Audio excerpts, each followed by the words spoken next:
L'origine de l'économa remonte à la nuit des temps, puisqu'il est issu du corps de l'intendance qui de tout temps accompagna les armées et eut comme mission d'assurer le ravitaillement des armées en vivres, ainsi que l'amélioration du bien-être du soldat en campagne. Parmi les ancêtres de l'économa, on peut signaler les vivandières de l'armée napoléonienne ou encore les coopératives militaires créées en 1916. Ces coopératives ont eu une influence prépondérante sur le moral des troupes pendant la longue et terrible guerre des tranchées, et leur existence légale en temps de guerre fut consacrée par un texte de loi en 1932. En 1939, les coopératives aux armées furent réorganisées. Elles s'illustrèrent particulièrement en Afrique du Nord et au Levant, au profit des forces françaises libres. À la fin de la guerre 39-45, il fut décidé d'unifier les économas de la métropole et les coopératives militaires autonomes d'Afrique du Nord et de les intégrer dans une organisation nouvelle adaptée aux besoins du temps de paix. Une instruction ministérielle de septembre 1945 fixa les principes de cette organisation nouvelle et donna naissance au service des économas et au cadeau de l'armée. Dès le 14 septembre 1945, une poignée de vétérans des coopératives de la première armée quitta Strasbourg pour installer le premier siège des économas et au cadeau en Allemagne, à Bulle. L'intendant Gessler fut le premier directeur de ces économas. Très rapidement, cette structure nouvelle rayonna dans toute la zone d'occupation française, regroupant plus de 400 succursales économas, le tout administré à partir de Bulle.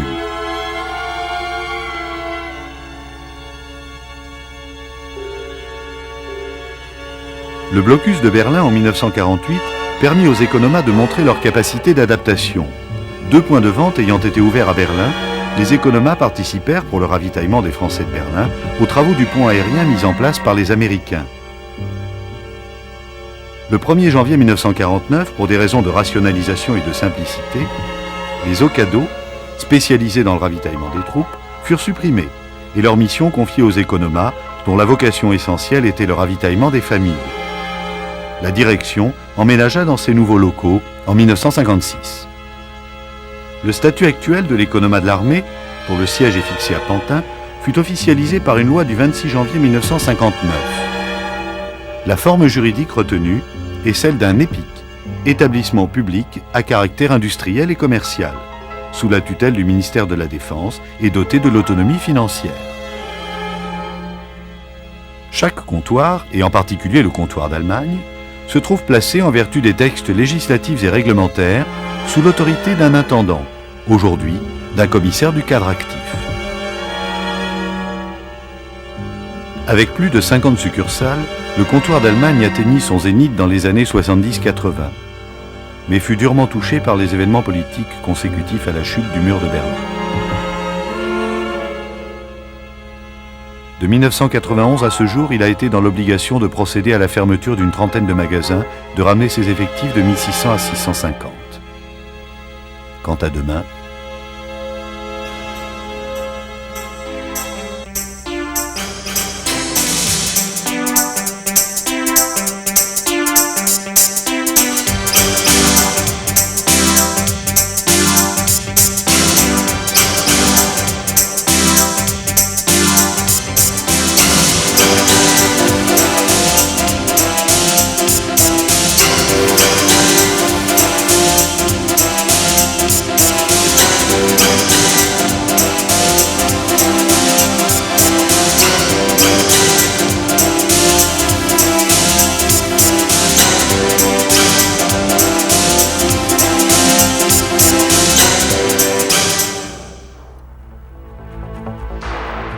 avec un peu d'avance sur la date officielle, les festivités marquant 50 années de présence de l'économa en Allemagne ont été célébrées à Bulle les vendredis 9 et dimanche 11 juin 1995.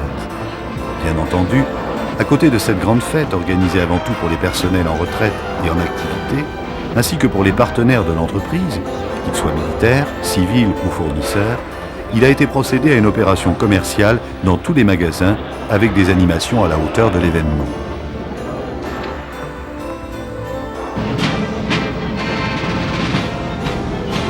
Le vendredi 9 juin 1995 à 19h30, le général de division Crème, commandant les forces françaises stationnées en Allemagne, fut accueilli par le commissaire-colonel Verne, directeur du comptoir, ainsi que par le commissaire général de division Laurent, directeur général de l'économat de l'armée.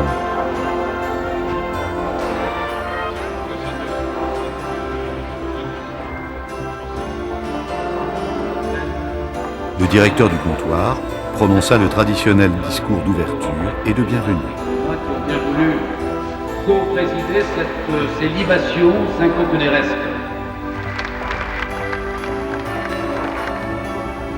Puis, le maire de Bulle, l'Oberbürgermeister Helbing, salua la présence de l'économat dans sa ville depuis 50 années, constatant des liens très serrés qui se sont créés entre les habitants de Bulle et les autorités locales.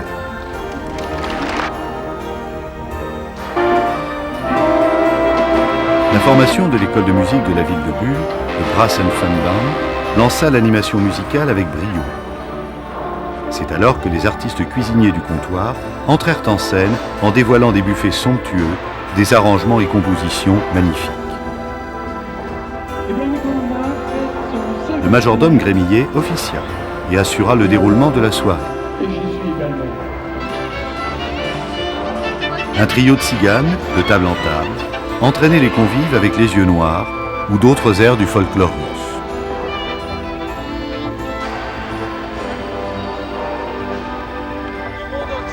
Le magicien Gilly, lui, émerveillait les invités par ses tours de passe-passe. Vers minuit, entra en scène un trio musical qui fit danser les invités jusque tard dans la nuit, très tard.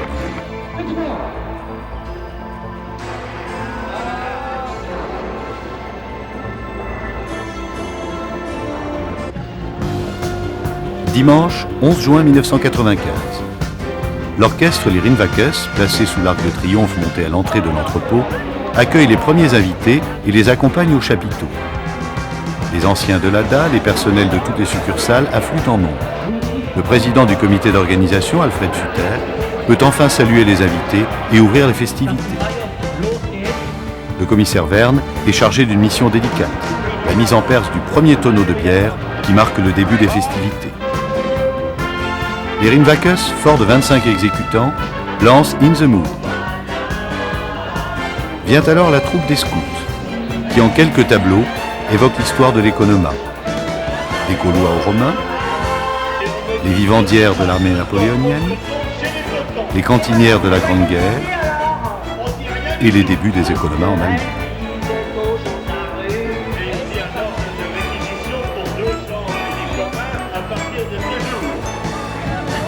Le ravitaillement est assuré par les charcutiers de l'entreprise avec merguez, saucisses, grillades et pizzas. Une animation sans cesse renouvelée marque toute cette journée. Simulateur de conduite Formule 1, concours de tennis, pétanque, essais de karting, jeux concours, animation musicale, gyropholies, concours de tir au but, château gonflable, piscine à boules. Quelle ambiance!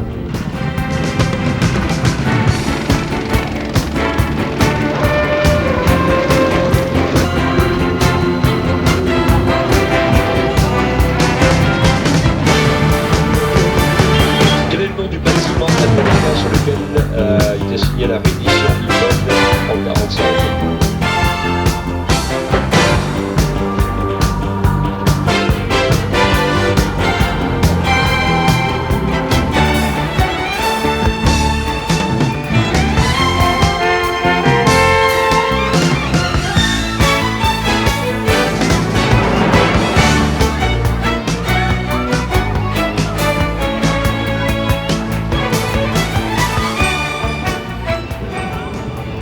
Vers 18h, les abords du chapiteau grouillent de monde.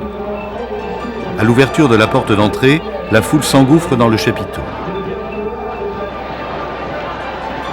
Le directeur entame son discours. La société Castellane dresse une fontaine à champagne de 3,50 m de haut avec 811 coupes de champagne. Fontaine qui permet d'abreuver les convives. Les scouts reprennent l'évocation de l'histoire de l'économie.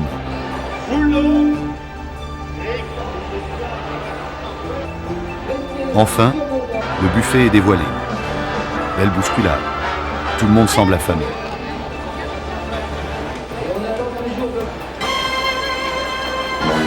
Le clou de la soirée est l'entrée solennelle d'un énorme char tiré par les cuisiniers et traiteurs du centre de fabrication de charcuterie avec une multitude de gâteaux et autres sucreries.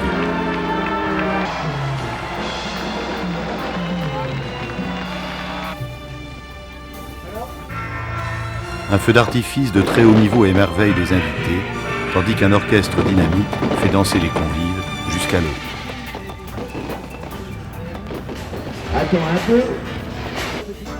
Au terme de ces journées bien remplies, retraçant l'histoire d'une entreprise originale à bien des égards, force est de constater que le comptoir d'Allemagne de l'Economa, tributaire pour son activité journalière du contexte géopolitique et économique dans lequel il évolue, a toujours été en mesure de remplir les missions qui lui ont été confiées. Faisant preuve d'adaptabilité et de réactivité, il a surmonté bien des crises et des épreuves et saura certainement s'adapter à de nouveaux changements qui pourraient résulter d'une éventuelle modification substantielle du cadre juridique dans lequel évolue l'Europol. Les personnels de l'Economa sauront, ici ou ailleurs, maintenant ou demain, démontrer qui ils sont. De vrais professionnels qui ont été formés à la qualité au sein d'une entreprise exemplaire. Quel que soit l'avenir, l'Economa, ses femmes et ses hommes, ont toujours un avenir.